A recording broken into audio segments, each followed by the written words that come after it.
ఇంటికి తొలి చూలు పిల్లాలు అందం జన్మ జన్మల పుణ్య ఫలముగా జాలువారు పసి పాప నవ్వులే ఆలు మగలకు అందం. ఇది చెరగని ప్రేమకు శ్రీకారం, ఇది మమతల మేడకు ప్రాకారం.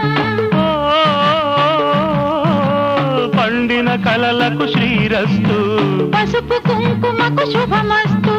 కనివిని ఎరుగని అనురాగానికి కల